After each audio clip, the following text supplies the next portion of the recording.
சிலருக்கு மேல் வயிறு கொஞ்சம் உபசமாக இருக்கிற மாதிரி இருக்கும், மேல் வயிறு தொந்தரவு கொடுக்குற மாதிரி இருக்கும். சில நேரங்களில் இந்த இடம் பாருங்க, நெஞ்சுக்கு கீழ்ப்பகுதி, ரிப்புக்கு கீழ்ப்பகுதி, இந்த இடம் ஒரு மாதிரி ப்ரெஷராக இருக்கிற மாதிரி இருக்கும், ஒரு மாதிரி வலி இருக்கும். சிலருக்கு எரிச்சல் இருக்கிற மாதிரி இருக்கும். சிலருக்கு இந்த லங்ஸ் பகுதி, கீழ் லங்ஸ் பகுதி இருக்கு பாருங்க, அதாவது நெஞ்சில் கொஞ்சம் கீழ்ப்பகுதி, இந்த இடத்துல கொஞ்சம் எரிச்சல் இருக்கிற மாதிரி இருக்கும். இதுக்கெல்லாம் ஒரு முக்கியமான காரணம் என்னன்னு கேட்டால், இந்த சோலார் பிளெக்ஸ் ஒரு சக்கரம் இருக்கு, தொப்புள்ள இருக்கிறது மணிப்பூரக சக்கரங்க. இந்த ரிப்கேஜ் இருக்கு பாருங்க, இந்த ரிப்கேஜ் இப்படி முடிகிற இடம், இந்த இடம் நடுவில் இந்த சென்டர் கோடு போட்டுக்கோங்க. இந்த ரிப்கேஜ் சென்டர் கோடு போட்டிங்கன்னா இங்கே ஒரு பள்ளமாக இருக்கும், அழுத்தாதீங்க யாரும், அழுத்தக்கூடாது. அந்த இடத்த லைட்டாக வேணால் டச் பண்ணி பார்த்துக்கோங்க தேவைப்பட்டால்.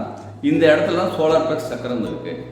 இந்த சக்கரம் சரியாக இயங்கலை, சரியான சக்தியில் இல்லை அப்படின்னா நமக்கு இந்த மாதிரி ப்ராப்ளம் இப்போ சொன்னோம் பார்த்தீங்களா, இந்த மாதிரி ப்ராப்ளம் இருக்கிறதுக்கான வாய்ப்புகள் இருக்கு. இது சிம்டமாக தான், நல்லா கேட்டுக்கோங்க. இதெல்லாம் சிம்டம், இந்த எரிச்சல் வலி இதெல்லாம் ஒரு சிம்டம். ஏற்கனவே நம்ம வலியை பற்றி நிறைய கற்றுக்கிட்டு இருக்கிறோம், இதுவும் ஒரு சிம்டம் தான். அப்போ இந்த சக்கரம் சரியாக இயங்க வைக்கிறதுக்கு என்ன பண்ணலாம், இது நம்ம சரியாக இயங்குதா இயங்கலைன்றது ஈஸியாக தெரிஞ்சுக்கிறதுக்கு ஒரு வழி சொல்லி தரேன்.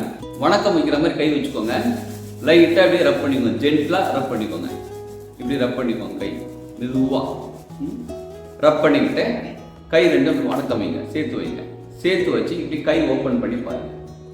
இப்படி கைகள் ஓப்பன் பண்ணி பார்க்கும்போது இந்த இந்த ரேகை இருக்கு பார்த்தீங்களா, இந்த ரேகையும் இந்த கையில் வரக்கூடிய இந்த ரேகையும் ரெண்டும் ஸ்ட்ரெயிட்டாக ஒன்றா ஜாயிண்டாக இருக்கணும்.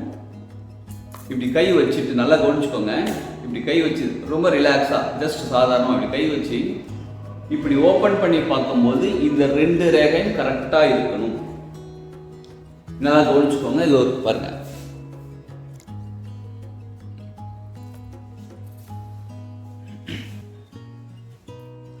சப்போஸ் ஒரு சிலருக்கு அதாவது விரல்கள்லாம் கரெக்டாக சேர்ந்து இருக்கும், விரல்கள்லாம் கரெக்டாக இருக்கும், ரேகை கொஞ்சம் மேலே கீழே இருக்கும். இந்த மாதிரி மேலே கீழே இருக்கு அப்படின்னா நல்லா கவனிச்சு பாருங்க. உங்களுக்கு வயிறு சம்பந்தப்பட்ட ப்ராப்ளம், நெஞ்சு சம்பந்தப்பட்ட ப்ராப்ளம், எரிச்சல் வலி ஏதாவது இருக்கான்னு கவனிச்சு பாருங்க. இருக்கிறதுக்கு வாய்ப்புகள் நிறைய இருக்கு. சிலருக்கு கேஸ்ட்ரிக் ப்ராப்ளம் கூட இருக்கலாம். அப்ப இப்படி மேலே கீழே இறங்கி இருக்குன்னா சோலார் பிளெக்ஸ் சக்கரம் சரியில்லைன்னு அர்த்தம். இதை எப்படி சரி பண்ணணும் தெரியுங்களா? ரொம்ப சிம்பிள் டெக்னிக் தாங்க. கையை நீட்டிக்கோங்க. இந்த கை நீட்டிக்கிட்டு மேருதண்ட முத்திரை, இதை பற்றி ஏற்கனவே பார்த்துருப்போம். மேருதண்ட முத்திரை தம்ஸ்அப் வைக்கிறோம் பார்த்தீங்களா, இந்த கை இந்த 4 விரலையும் நல்லா அழுத்திக்கிறோம். அப்புறம் கட்டை விரலை ஸ்ட்ரெயிட்டாக வச்சுக்கிறோம். இப்படி ஸ்ட்ரெயிட்டாக வச்சுக்கிட்டு இந்த கை அப்படி கட் பண்ணுற மாதிரி இந்த கை இப்படி வச்சுக்கிட்டு இந்த இடம் இருக்கு பாருங்க, இங்கே கை மடக்கக்கூடிய இடம் எல்போ, இந்த இடத்துல கை வச்சுக்கோங்க. இப்படி கை வச்சுக்கிட்டு இந்த கை 1 2 3 4 5 சரிங்களா? இது ரைட் ஹேண்ட். அடுத்தது மறுபடியும் லெஃப்ட் ஹேண்ட், அதே மாதிரி தான் மேருதண்ட முத்திரை. இந்த முத்திரை வைக்கிறதுக்கு இந்த 4 விரல் நல்லா அழுத்திக்கணும்.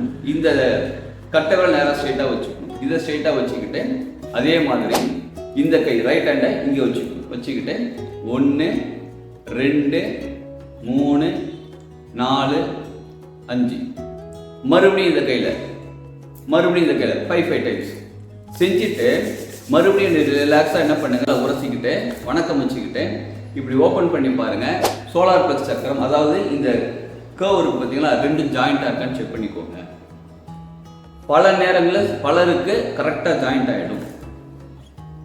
இது சோலார் பிளெக்ஸ் சக்கரத்தோட இம்பேலன்ஸாக காமிக்கக்கூடிய பாயிண்ட். இப்படி கரெக்டாக இருக்குன்னா பேலன்ஸாக இருக்குன்னு அர்த்தம். இப்போ சோலார் பிளெக்ஸ் சக்கரம் சரியாக என்ன தெரியுமா ஆகும், இந்த இப்போ ஏற்கனவே பார்த்தோம் பாருங்க, வயிறு சம்பந்தப்பட்ட ப்ராப்ளம், நெஞ்சு எரிச்சல், இது எல்லாமே சரியாக ஆரம்பிக்கும். கேஸ்ட்ரிக் ப்ராப்ளம் சரியாக ஆரம்பிக்கும். சோலார் பிளெக்ஸ் சக்கரம் சரியாக இல்லாதனால வரக்கூடிய அனைத்து தொந்தரவும் சரியாகும். அடுத்தடுத்த வீடியோவில் இன்னும் நிறையா சின்ன டிப்ஸ் தாங்க. ஆனால் பெரிய விஷயங்களை பண்ணக்கூடிய நிறைய விஷயங்கள் கற்றுக்கலாம். வாழ்க வளமுடன்.